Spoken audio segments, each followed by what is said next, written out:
Everybody, welcome back to Dinner and a Tip. So yesterday we did the old school chow mein, and now we're gonna take that wonderful tomato soup and grilled cheese and make that way better. If you remember the can when you weren't feeling good, your parents put you in front of The Price is Right, you had that congealed tomato soup that plopped out and she wasn't good. But we are gonna actually make grilled soup right now on the Blackstone, and let's go ahead and start with, this is going to be a tomato basil with red pepper soup, and we actually even have some fresh basil here that I just picked up. So let's go ahead and cut some of our red peppers and onions, and then we're going to get these sauteed first. Sorry, nose itch. So for this, I'm just going to put down a little bit of oil first, and my choice is olive oil, or avocado oil, I'm sorry. So we're just going to go ahead and do this. So if you have fresh tomatoes, that would be great. If you're like me and you don't, we're just going to go ahead and grab some canned ones. If you do use fresh tomatoes, you're going to want to blanch them, which simply means going ahead, putting them in water, and then after that you're going to go ahead and pull the skins off before you put them on the grill. So we're just, I love the smell of the onions, and the peppers are ready. So we're going to go ahead and take a can of tomatoes. This is full tomatoes that we're using. I don't know what that weird thing is, so we're going to take that out. So for the tomatoes, we're just going to kind of soften these up, and then we're going to mix them in with the onions. So to add a little Italian to this, this is the Better Than Bouillon. You can get this. This is the Italian flavored, and you can get this in the soup aisle next to the what is it? There's our alarm, Peter Parker, just next to the soup aisle. But yeah, go ahead and get that stuff. So we got our onions going. So I went ahead and put a tablespoon of that wonderful Italian seasoning in here. And basically you could certainly do this on the stovetop, but I like to season and get everything kind of cooked ahead of time before I throw it in my pot. So, and now we're going to actually grab a couple leaves of basil. So with basil, you want to go ahead and stack your basil, and then you want to roll it before you cut it. If you go ahead and chop this, you're gonna wreck the basil flavor. You just want to be able to do a quick, simple cut and only cut it one time. So you want to go ahead just like that, and we're gonna throw this in here.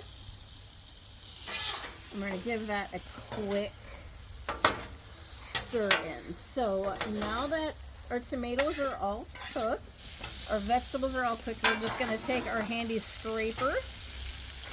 We're gonna go ahead and throw this in a pot. You can do this inside, but I have 5 kids, and guess where they are? They're inside. So I'm taking the opportunity to enjoy some cooking outside. So, and then because of the acidity in the tomatoes, we're going to add 2 tablespoons of sugar, and then we're going to go ahead and hit this with some pepper and some salt. And this is to taste. So just go ahead, start with it, and then add as needed. So go ahead and scrape the rest of that awesomeness in here.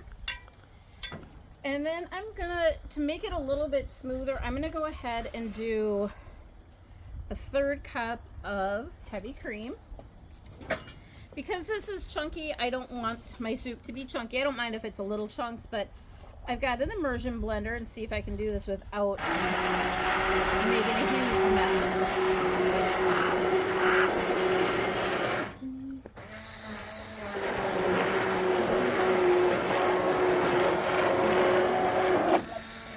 And if you don't have an immersion blender, you could just use a regular blender or a mixer.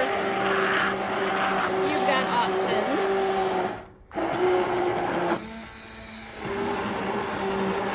Alright. So now we have our tomato soup is done. And I'm just going to leave this on here so it can keep cooking while I make everything else. And that way it has a chance to get all of the flavors cooked in. So, alright. But with everything in life, when you're cooking, you want to go ahead and do a quick taste to make sure it is what you're looking for. So,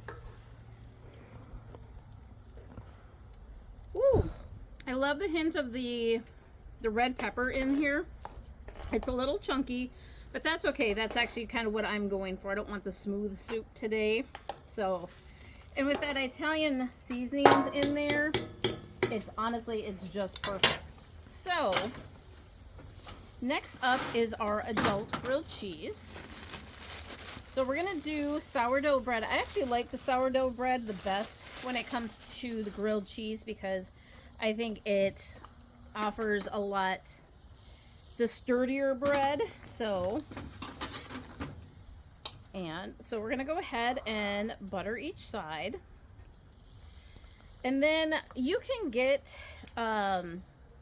pre-shredded cheese, but actually I prefer for this to actually go with cheese that is whole, and then we're gonna go ahead and shred it ourselves. And speaking of shredders, guess who forgot something? Be right back. And we're back. So today I'm going to do, I know back in the day we always loved the cheese that you have to unwrap, but I don't know if that's actually real cheese or what that is, but we're going to actually do some Gouda today, which is actually a really good melting cheese for the grilled cheese. So, and again, I'm going to go ahead and shred mine just because I think it tastes better. It melts a little bit better because it's not been so pushed down and condensed. So go ahead and get that. Try not to shred your own fingers in. And then I have got a little bit of mozzarella that I'm going to do. And then we're going to go ahead and do Parmesan on the outside of the grilled cheese. So if you had time, you could actually do tomatoes, you could do bacon, but we're just going to go old school today. So, well, actually, no, we're going new school, but let's go ahead and do up some Parmesan. And again, you definitely, for this one, you want to go ahead and do fresh Parmesan. And I'm actually just going to kind of push it into the butter side, so when I go ahead and throw it on the Blackstone, it's going to go start cooking in right away. So just a little bit more. All right. So we have got our bread, and just go ahead with your hand and push that cheese all the way in. And then we are going to go throw this on the Blackstone.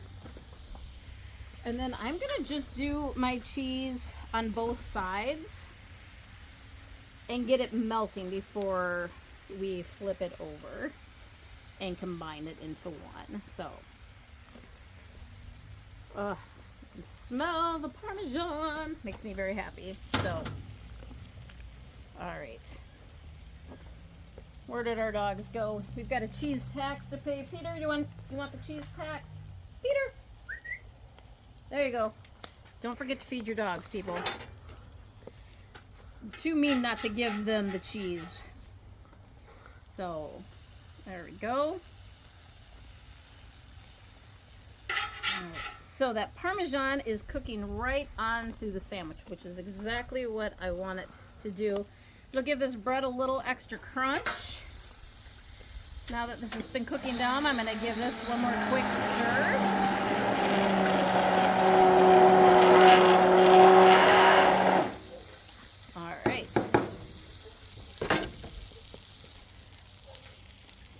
I'm just going to go ahead and pour our soup right into our cheese bowl.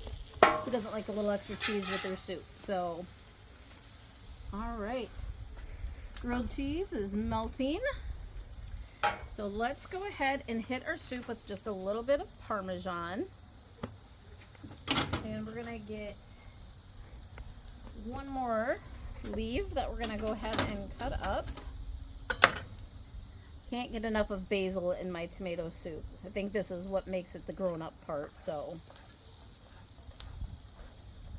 And again, just one cut on it. You don't need to massacre it here. And our grilled cheese is all melted. So let's go ahead and give it a try.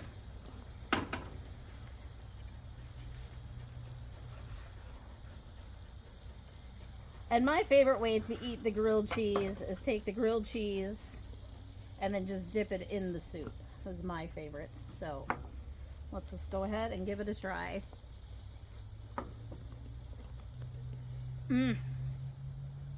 Tastes like winter in a bowl.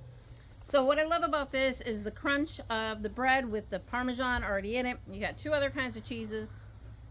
Whatever melting cheese that you're looking for, go ahead. I'm gonna have a little bit more soup. So eat happy, and we'll see you next time. Don't forget to subscribe.